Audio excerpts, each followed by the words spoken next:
ప్రభు అయిన యేసుక్రీస్తుని గురించి లోకానికి ప్రకటించేవాడిని అయ్యాను.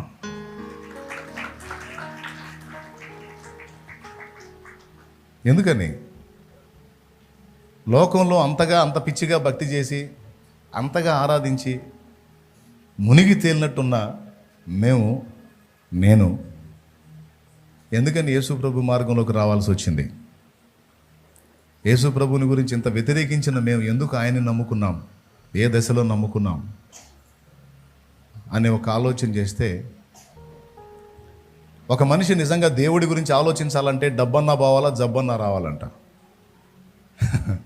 ఒకడు సరిగ్గా దేవుడిని వెతకాలంటే డబ్బన్నా పోవాలా, ఏదన్నా జబ్బన్నా. అన్నీ బాగున్నంత వరకు మాత్రం మనిషి మిడిసిపాటుగా అంతుండదు. మనం చెబుతున్న అంటుంటారు. ఏదో ఒకటి గాయం అయితేనే మనుషులు లైన్లోకి వచ్చేది, కాస్త ఆలోచించేది.